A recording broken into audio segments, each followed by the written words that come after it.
So I just want to get a few things out of the way. Um, this is a serious video. A lot of the videos I make are usually satirical. They're usually trying to be on some comedic basis. This isn't. If it has on blank blank blank in the title from now on, it's a serious video, and I'm speaking straight up. Because these are things that actually matter, and as a leftist, I do want to actually make my channel about issues that are pertaining to the left on serious matters. And I want to talk about imperialism and liberals. I was having a conversation with two of my friends. They're both so-called progressives. When I was on a trip, we were kind of discussing our political beliefs, and more specifically, something that I disagreed on with my teacher. And that was that I thought imperialism was bad because he was under, that was like a statement that he had. And he was like, well, actually, imperialism is good. And then my friends proceeded, despite calling themselves leftists, to basically say imperialism is actually good, though. That's not a bad take. And at that point, you kind of lose the faith within the conversation because I don't even know what position you can be in society to the point where you believe that imperialism is beneficial. Unless, of course, you are someone who directly benefits from the exploitation of peoples around the world, which is, at that point, you're just kind of admitting you're evil. But I at least understand the position because you quite literally, if you go, it's a conflict of interest. This isn't. You are a regular American, person. They're both Asian, but they're Asian American. You are existing within a society, and you have, at least in some way, a privileged position. You are middle class, and you are stating imperialism is a benefit. You aren't a benefactor. So in a sense, or well, you are, but you're not like directly in the boardrooms making the decisions for these imperialist actions that America takes abroad. So you are just getting the very little, or the benefits, the spoils of imperialism, as I would like to call them. So in a sense, they become these silent, masked oppressors because they directly contribute through the way that they vote, through the way that they think, and through the way that they contribute into society, into the direct exploitation of the third world, and continue to do this on a consistent basis by their beliefs. And I think what baffled me most in that entire conversation, it was a very long one, it was 2 hours almost, it was my friend telling me, I want to agree with socialism on a priori basis. But I cannot because I like capitalism and I want to keep, my like iPhone. He quite literally said, I want an iPhone. That's not something I'm willing to give up. I think what baffled me most at that moment is you aren't really thinking about the rest of the world. You only think about yourself. You are now selfish. Capitalism inherently is now making people, or it does make people inherently selfish. You're thinking about commodity. You are quite literally thinking, I want to keep this iPhone, so therefore, because I want an iPhone, I will let the laborer who puts in their time, hour, and everything, underpaid, having most of their surplus value extracted to make this iPhone, keep living in the conditions that they do. Alongside that, I want the worker, the potential slave, like we see in the Congo, to keep mining over and over and over again for the valuable, precious material that goes and makes my iPhone. So I, in abroad, like across the world, can now start posting on my iPhone that I love so much, free the Congo, free this.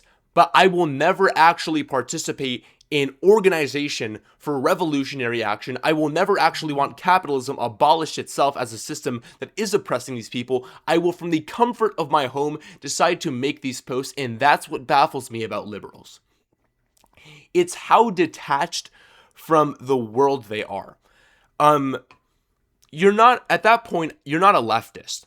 You're just a corporatist. And I don't really believe that you can be a leftist, or at the very least, a progressive. Believe in all these different things without contradiction. To be a leftist, I believe you need to inherently be, at some level, a third-worldist. You need to actually believe that the third world matters, because if not, you're a supremacist. You basically believe, hey, the interests of the West should always be prioritized because I live in the West. That is a ridiculous take. That is exactly the type of imperialist thinking that goes on in the mind of the liberal. They can't really imagine a reality outside of it. I can. Both of these people that I was talking to, and at some point I kind of have to understand their position, but if they understand their own class position and do nothing about it, it's their own problem. They both come from first world Asian countries. They benefit, both of them, of those countries, from the US and capitalism and the exploitation of people around the world in order for their people in those countries, one of them is iffy status if it's a country, in order to, make their lives better through liberalism. It's easier for me to imagine because I'm Mexican. I've been to Mexico. I've seen the actual conditions of a third world country, and I've seen how genuinely awful some people have been living. You never really experience how bad stuff is until you witness it with your own eyes. This is genuinely what drove Che Guevara to become a revolutionary. I see the abject poverty existing in Mexico. Infrastructure is so bad that even the people that we would consider like an equivalent well off are still living in conditions that you really wouldn't want them to live in. And I was living in one of the better parts of Mexico. Imagine me going to Oaxaca or Guerrero or these different parts that are genuinely worse off and more, indigenous than the part of Mexico I was in. I can't even, I myself don't even imagine that. So, I have that regard for the third world as someone from a third world country myself. I think about the Mexican laborer that keeps making every single car that the US is dependent on. I think about the Mexican laborer who is basically forced into that position with just to live because of capitalism, and specifically US capital in the country. Mexico is so dependent on US capital, it's an extractive state. That's what pisses me off. I think that's what turns me leftist. The fact that my country depends on the US. I think it's a symptom that liberals see genocide on their screen. They see poverty on their screen. But they never actually interact with it. It really isn't something that bothers them. They're not living within that position in society. So therefore, it's okay when they see that on the screen, they'll reshare a video on Instagram about the genocide happening in Gaza, the poverty that people live in different third world countries, and will continue to believe in capitalism.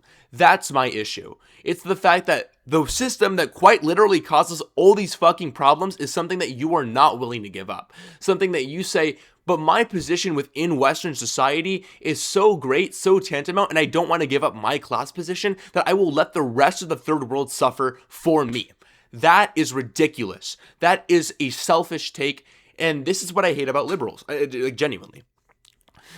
And it goes back to the issue of Israel and Palestine.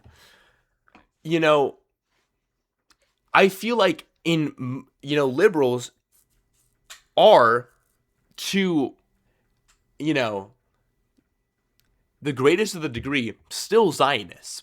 Social Democrats, for them, I would like to say the most of them are still Zionists. And what I mean is, think about this, right?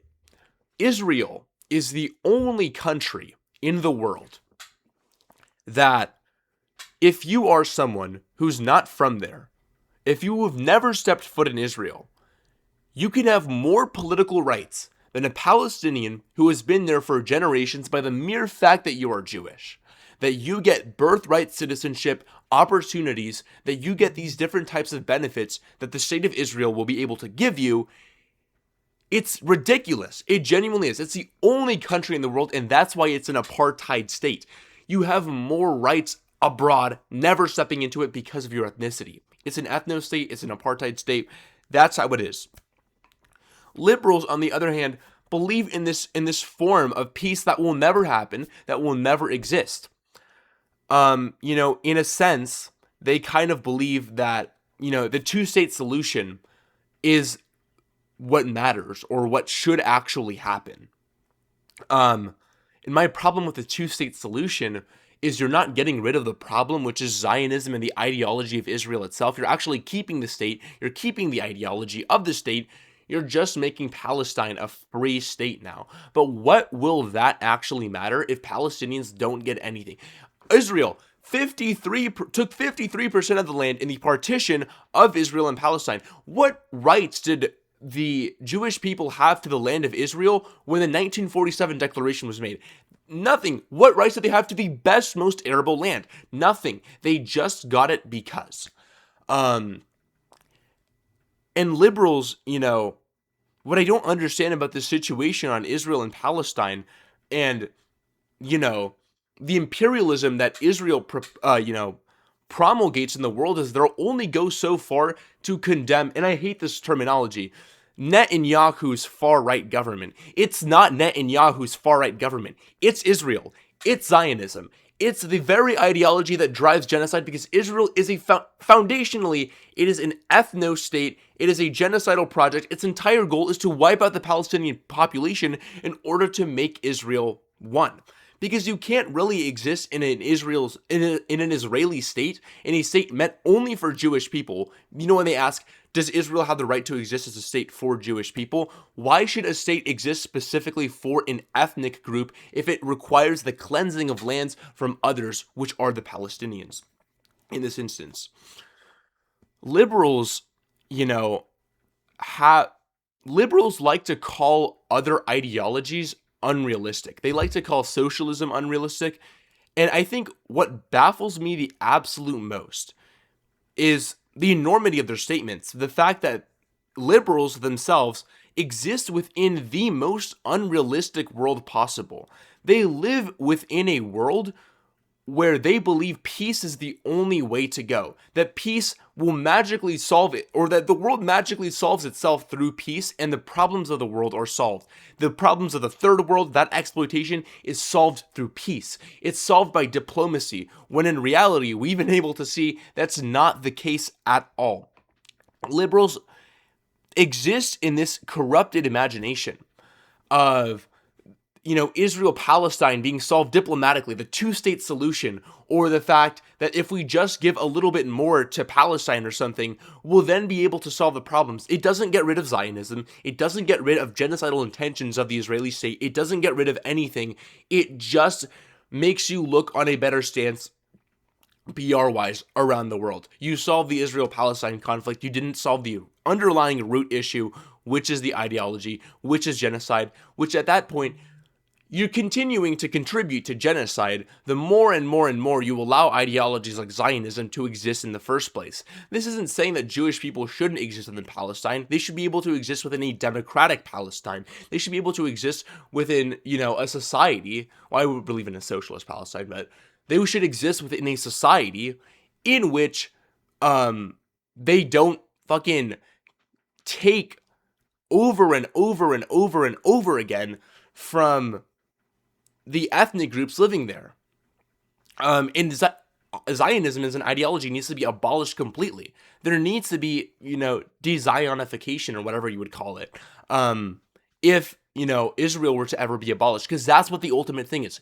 Israel as a state necessarily should not exist. The liberal imagination makes you believe that you are a bad person if you don't believe in this peaceful solution. Liberals are so quick. This is what I don't get. What baffles me about liberals is how quick they are to condemn other groups of people retaliating against their oppressors, against imperialism, and say this is unnecessary violence. The fact that this is ridiculous and that they should stop and find a peaceful solution. Or, that Israel and Palestine's issues are, existing because Palestinians hate Israelis and Israelis hate Palestinians. My question to you is, think about it like this. If you were a Palestinian, both your parents were killed in an Israeli strike, you and your siblings have amputated limbs because of this consistent bombardment on Gaza and genocide that Israel has been committing, and on top of all of that, you don't have access to food, medical equipment, money, anything from Gaza because of the conditions Israel is putting you in. The question doesn't become, how can you hate Israel and Israelis? It becomes, how can you not hate Israel and Israelis? How could you not want to retaliate? How could you not want Israel as a state to be completely abolished because it is your oppressor?